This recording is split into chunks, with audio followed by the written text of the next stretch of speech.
इसमें अपन पढ़ेंगे basic accounting terms के बारे में। इसको मैं थोड़ा फास्ट लूंगा, इसलिए ध्यान से देखिएगा। सबसे पहला टर्म है जो मैंने शॉर्टलिस्ट करके रखा है वो है अकाउंट। अकाउंट बेसिकली एक हेड होता है जिसके अंदर किसी चीज की इंफॉर्मेशन कैरी आउट होती है, जैसे सैलरीज बेसिकली एक अकाउंट है। तो सैलरीज की जो भी इंफॉर्मेशन कैरी आउट रहेगी वो किसके अंदर रहेगी, सैलरी अकाउंट के अंदर। विशाल एक कनेक्टेड पार्टी है बिजनेस से, तो विशाल की जितनी भी इंफॉर्मेशन रहेगी वो विशाल के अकाउंट के अंदर स्टोर रहेगी कि विशाल ने कितने गुड्स परचेज किए हैं, कितने सेल्स किए हैं, कितने पेमेंट किए, कितने पेमेंट रिसीव करनी है विशाल को, तो वो सारा विशाल के अकाउंट के अंदर आएगा। कैश एक अकाउंट है, बैलेंस ऑफ बैंक बैलेंस एक अकाउंट है। तो बेसिकली ये सारे अकाउंट होते हैं। आफ्टर दैट मैं सेकंड पॉइंट पे आऊंगा। सेकंड पॉइंट रहता है कैपिटल।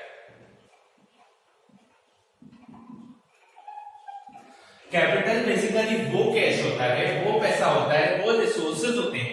सिर्फ पैसा नहीं, इसमें सारी चीज आती है, रिसोर्सेज आते हैं, अपनी कोई भी वैल्यूएबल चीजें आती हैं जो एक बिजनेसमैन बिजनेस में एम्प्लॉय करता है, बिजनेसमैन बिजनेस में इन्वेस्ट करता है, एक बिजनेसमैन एक पर्सन अपने बिजनेस में लगाता है, एक बिजनेस का फाउंडर अपने बिजनेस में सारे रिसोर्सेज जब इन्वेस्ट करता है उस इन्वेस्टमेंट को कहा जाता है कैपिटल। उसी तरह थर्ड चीज होती है कैपिटल की जस्ट अपोजिट, उसे कहा जाता है drawing.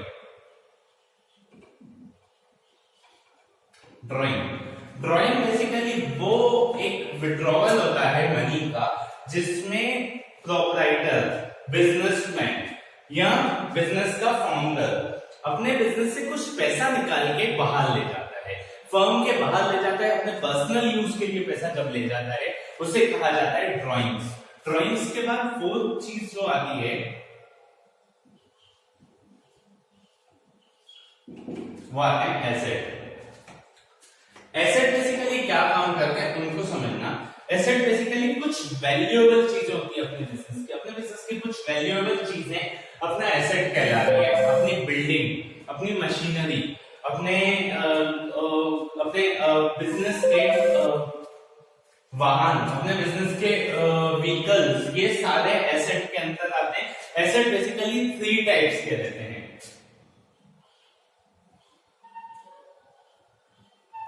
Current asset,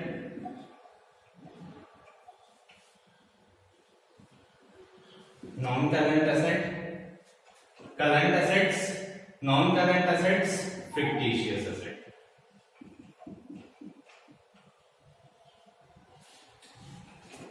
current asset नाम से समझ में आ रहा होगा, एक ऐसा एसेट जो अपन को एक साल के अंदर अपना प्रॉफिट दे रहा है। जैसे अपना स्टॉक है, अपना स्टॉक करंट एसेट होता है क्योंकि अपन एक एजम्पशन लेकर चलते हैं कि ये स्टॉक एक साल के अंदर बिक जाने वाला है। ठीक है, जैसे अपन एक एग्जांपल लेते हैं, करंट एसेट के अंदर लूज टूल्स आते हैं। ठीक है, after that non current assets. Non current assets नाम से ही समझ में आ रहा होगा जो अपन को एक साल के बाद भी बेनिफिटेड करने वाले हैं, जैसे अपनी मशीनरीज।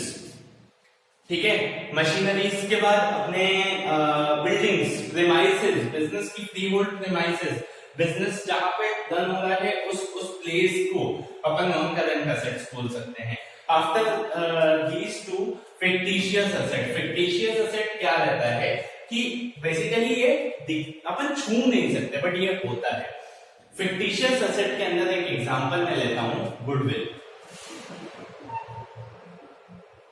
गुडविल के बारे में अभी मैं ज्यादा बात तो बिल्कुल भी नहीं करूंगा। गुडविल के बारे में बस मैं इतनी सी बात करूंगा कि एक ये रेप्यूटेशन होती है बिजनेस की वो रेप्यूटेशन होती है जिसके बेसिस पे लोग अपने पास असेट्स के ना होते हुए भी, बिजनेस की वो रेप्यूटेशन होती है गुडविल जिसके होने पर लोग अपने असेट्स के ना होने पर भी अपन को ट्रस्ट करके लोन दे देते हैं।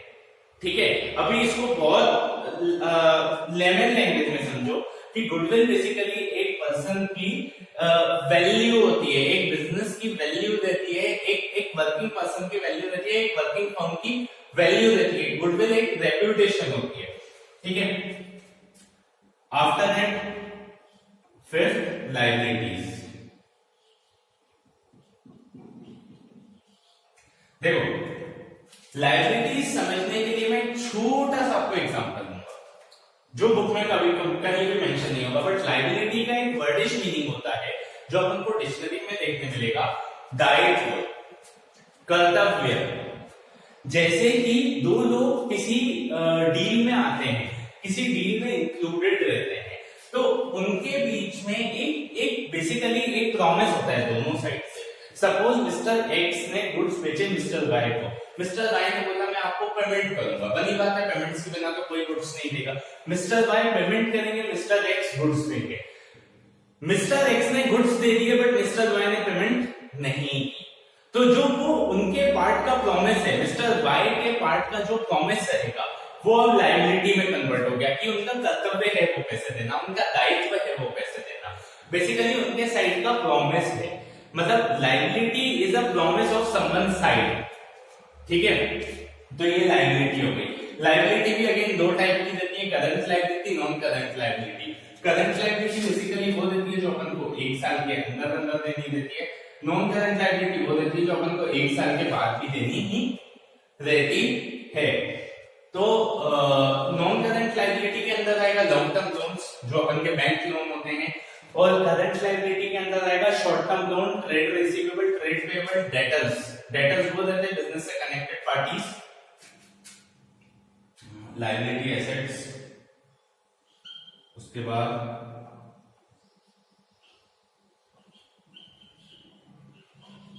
ट्रेड,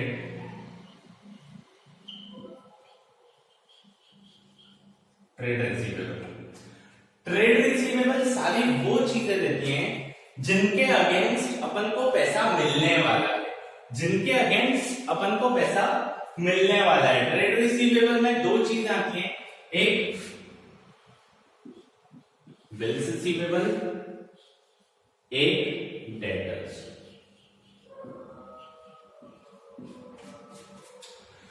अब बिल रिसीवेबल और डेटर्स क्या रहते हैं? Suppose mister Tom and mister Jerry दोनों एक पार्टनरशिप में है। Mister Tom and mister Jerry दोनों एक डील में है, पार्टनरशिप गलत वर्ड हो जाएगा, डील में है। मिस्टर टॉम ने जेरी को बोला कि I pay you sum of 5 lakh after 3 months.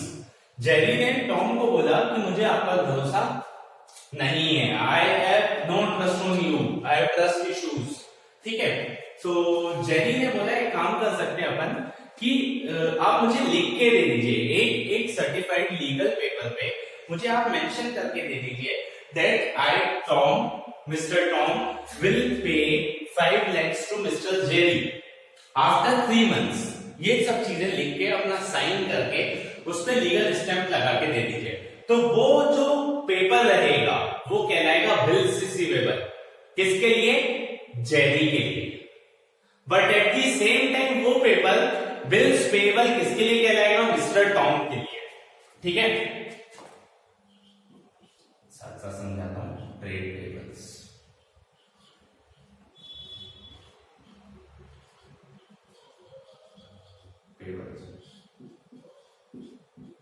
Bills payable and credit.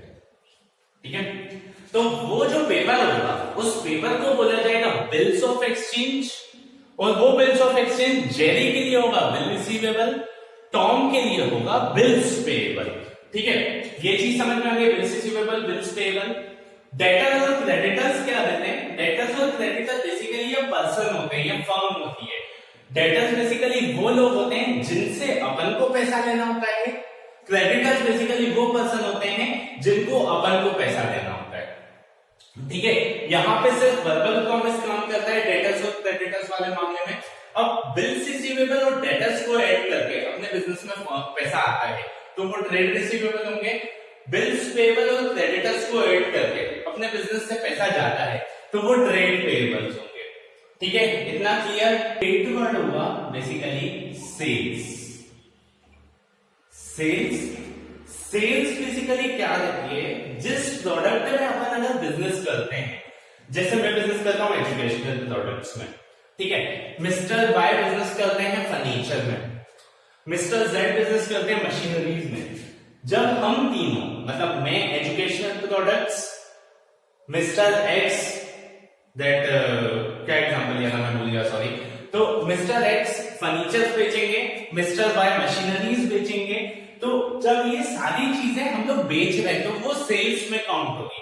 Eight the same time जो मैं एजुकेशनल प्रोडक्ट में डील करता हूं, मैं फर्नीचर बेचने लगूंगा तो वो मेरे लिए सेल्स नहीं कहलाएगी, वो मेरे लिए सेल्स नहीं कहलाएगी, वो मेरे लिए कुछ और कहलाएगी। और उस कुछ और के बारे में अपन आने वाले टाइम में बहुत अच्छे से बात करेंगे, ठीक है।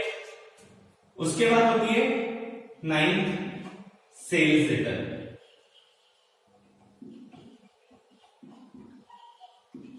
ठीक है, अब देखो सेल्स रिटर्न मैंने बता दिया। सेल्स रिटर्न से पहले मैं सेल्स में एक पॉइंट इंक्लूड करना चाहूंगा।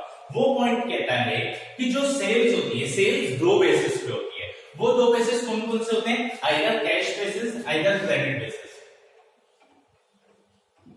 Either cash, either credit. Cash sales कौन सी देती है? जिसमें अपन को ऑन द टाइम ओनली पैसा रिसीव होता है, ठीक है। At the same time credit sales कौन सी होती है?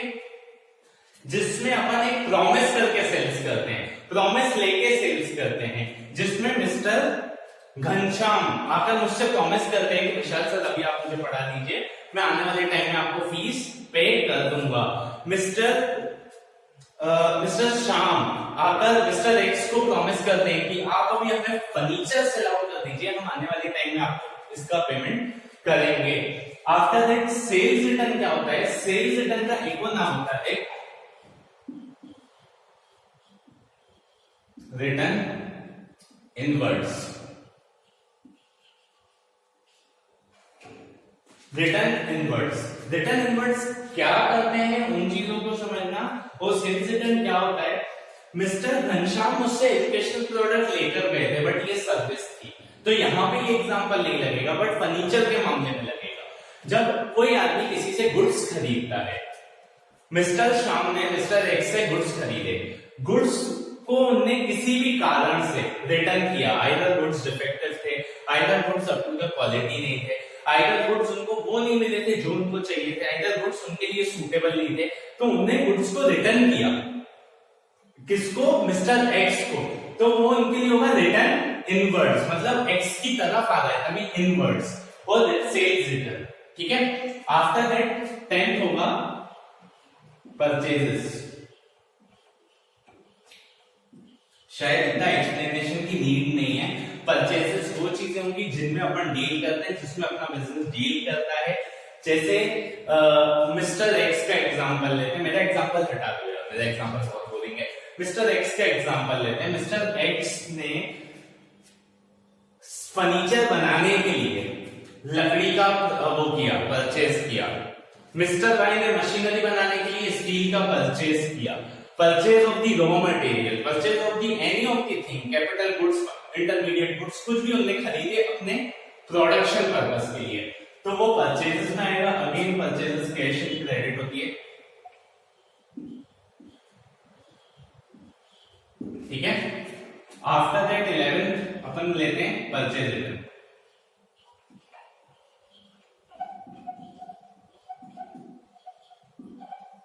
और return outwards.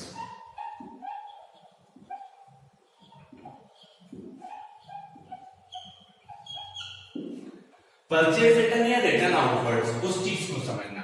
Purchase return basically क्या काम करता है? परचेज रिटर्न जैसे मिस्टर एक्स ने लकड़ी खरीदी अपने फर्नीचर बनाने के लिए, बट वो लकड़ी अप टू द क्वालिटी नहीं थी, या उनको नीड नहीं हुई, या उस लकड़ी का काम उनके उसमें प्रेमाइसेस में नहीं चलता होगा, तो उन्होंने उस लकड़ी को वापस भेजा, उसने उस वुड को वापस भेजा जहां से खरीदा था, ये बोल के कि सर ये हमारे काम की नहीं है, प्लीज वापस ले लीजिए, तो वो कहलाएगा परचेज रिटर्न। और मिस्टर एक्स रिटर्न जो कर रहे हैं वो खुद से आउट कर रहे हैं, खुद के फर्म से बाहर कर रहे हैं। परचेज रिटर्न में देखा जाए तो उनके फर्म से बाहर चीज जा रही है, तभी ये कहलाती है रिटर्न आउटवर्ड्स, ठीक है। अब 12th पॉइंट पे आते हैं। 12th पॉइंट है रिसिप्ट्स।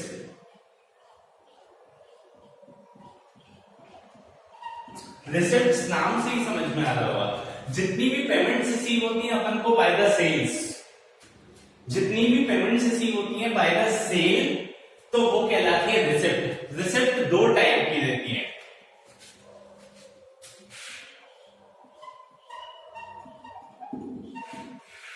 एक कैपिटल रिसिप्ट होती है, एक रेवेन्यू रिसिप्ट होती है। ठीक है, कैपिटल रिसिप्ट बेसिकली वो रिसिप्ट होती हैं जो अपन को एक बार के लिए ही मिलती हैं। कैपिटल रिसिप्ट अपन को वो देती है जो एक बार के लिए मिलती है। उठा के सपोज मिस्टर एक्स ने अपना पूरा का पूरा शोरूम बेच दिया। जो फर्नीचर बेचते थे मिस्टर एक्स, उनने उठा के पूरा शोरूम बेच दिया। तो क्या वो शोरूम को रोज रोज बेच सकते हैं क्या? हर संडे बेच सकते हैं? नहीं ना। तो वो कैपिटल रिसिप्ट होगी, क्योंकि कैपिटल रिसिप्ट बेसिकली एक बार ही होती है, बार बार नहीं होती है, नॉन रिकरिंग इन नेचर होती है, नॉन रिपीटेशन इन नेचर होती है। At the same time revenue receipts क्या होती हैं? रेवेन्यू रिसिप्ट वो रहती है जिसमें मिस्टर एक्स डेली फर्नीचर बेचते हैं। जो फर्नीचर बेच के रिसिप्ट इकट्ठी हो रही है वो रेवेन्यू रिसिप्ट होती है, और जो फर्नीचर का शोरूम बेच के रिसिप्ट इकट्ठी होती है, पैसा आता है, वो कैपिटल रिसिप्ट होता है। अब 13th पॉइंट पे आते हैं, वो आता है एक्सपेंस।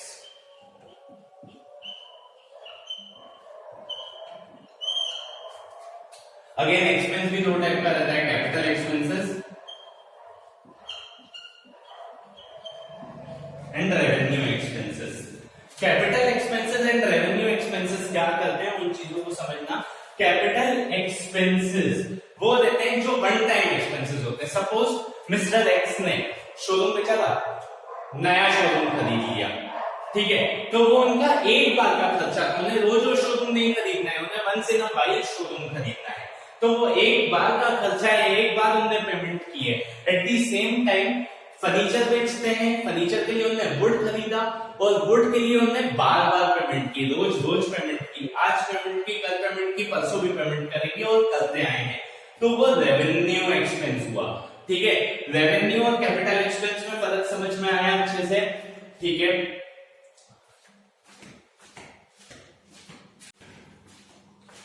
14 पॉइंट पे आते हैं गुड्स। गुड्स बेसिकली सारी वो चीजें होती हैं जो कहीं ना कहीं जिसका अपन डील करते हैं। मिस्टर एक्स बेसिकली डील करते थे उन चीजों में जो फर्नीचर थी, फर्नीचर उनके लिए गुड्स कहलाएंगे। ठीक है, मिस्टर वाई डील करते थे मशीनरीज में, तो मशीनरी उनके लिए गुड्स कहलाएंगे। आफ्टर 15 पॉइंट इज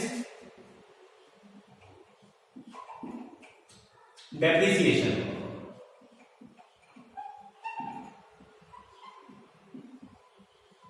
जितने भी लोग मेरी वीडियो देख रहे होंगे अभी, वो सारे अपने गैजेट्स में देख रहे होंगे, either laptop, either mobile, either TV. तो ये चीजें जब आपने खरीदी होंगी तब उसकी जो वैल्यू होगी कंपैरेटिवली आज से ज्यादा वैल्यू होगी, इजंट इट? तो आज जो वैल्यू कम हुई है और जो वैल्यू तब थी, उसके बीच का जो डिफरेंस है वो कहलाएगा डेप्रिसिएशन। डेप्रिसिएशन बेसिकली होती है consumption of fixed cost, consumption of fixed cost. Gadgets के यूज होने से, मशीनरी के यूज होने से, मशीनरी के वेयर एंड टियर होने से, मशीनरी के रफ यूज होने से ये चार्ज होता है। ठीक है, goods, depreciation, after that discount,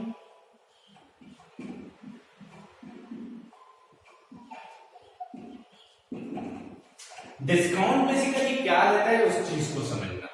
discount price में एक रिडक्शन होता है, एक मार्क प्राइस में रिडक्शन होता है, जिसपे बिजनेसमैन या सेल्समैन या सेल्स पर्सन अपने गुड्स को सोल्ड आउट करता है।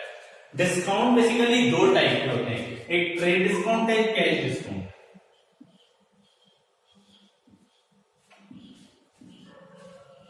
ठीक है, ट्रेड डिस्काउंट वो रहता है जो हर उस बंदे को दिया जाता है जो बोलता है भाई साहब कुछ तो डिस्काउंट दे दीजिए। ठीक है, आफ्टर दैट कैश डिस्काउंट उसको दिया जाता है जो आज अपन को बल्क में बहुत सारी पेमेंट कर रहा होता है। जैसे अपन लोग कहीं को सर्विस लेने जाते हैं, अपन एग्जांपल लेते हैं एक ऐसी सर्विस का कि बिग बाजार। बिग बाजार वालों का एक प्लान चलता है कि 15,000 रुपए का सब्सक्रिप्शन लेने पे वो लोग 16,500 रुपए की अपन को परचेज करने देते हैं। ठीक है, यह 16,500 की परचेज करने के लिए आज ही आज अपन को 15,000 रुपए उन लोगों को देने पड़ते हैं। तो उनको अगर अपन ने आज ही कैश दे दिया फ्यूचर की परचेजेस के लिए तो वो हो जाएगा cash discount. Cash discount entries में दिखाया जाता है, ट्रेड डिस्काउंट एंट्रीज में नहीं दिखाया जाता है। इसको अपन फ्यूचर में आने वाले कुछ वीडियोस में बहुत अच्छे से देखेंगे, ट्रेड डिस्काउंट कैश डिस्काउंट को। After that 17th term bad debts,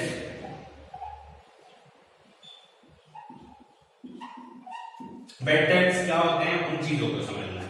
bad debts basically वो रहते हैं जो पैसे अपन को रिकवर होने ही नहीं वाले हैं। सबका यहाँ एक फ्रेंड होगा जिसने आप लोगों से पैसे लिए होंगे और उससे पैसे वापस मिलने की उम्मीद अब किसी को भी नहीं है, तो वो बेड डेट्स होते हैं। After that 18th point solvent. ठीक है, सॉल्वेंट्स कौन होते हैं? सॉल्वेंट पर्सन वो रहता है जो अपन को पैसे देने की पोजीशन में है, जिसके पास अभी उतने एसेट्स हैं, जिसके पास अभी उतनी वर्थ है, जिसके पास अभी उतनी वेल्थ है, जो अभी बिजनेस कर सकता है मार्केट में, जो अभी अपन को अपने डेट्स लौटा सकता है। ठीक है, एक पर्सन होता है विजय माल्या, सॉरी वीडियो पे कॉपीराइट आ जाएगा। विजय माल्या, विजय माल्या सॉल्वेंट नहीं है, इनसॉल्वेंट है, क्योंकि उसने साफ बोल दिया है कि मैं पैसे नहीं दे पाऊंगा। ठीक है,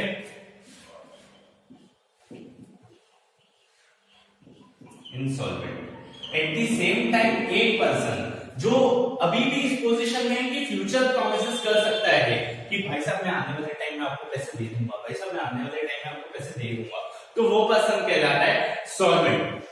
ठीक है, ये कुछ ऐसे टर्म्स हैं जो आपको बहुत ज्यादा नेसेसरी थे आगे की करने के लिए।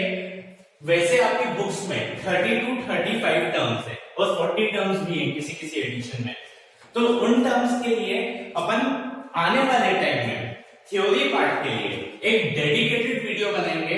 बट अभी जो वीडियोस बन रही है उनका पर्पस यही है कि जल्दी से जल्दी अपन प्रैक्टिकल पार्ट को मूव कर सके, क्योंकि ये वीडियोस आपको क्रश कोर्स में हेल्प करेंगी। आने वाले टाइम में ये वीडियोस कुछ अराउंड 12 to 20 आवर्स की होंगी, जिसमें आप लोग पूरी 11th की अकाउंट्स की तैयारी कर सकोगे मात्र 12 to 20 आवर्स में। फॉर दैट चलिए थैंक यू, आने वाली वीडियो में अगला पार्ट समझते हैं। For that thanks.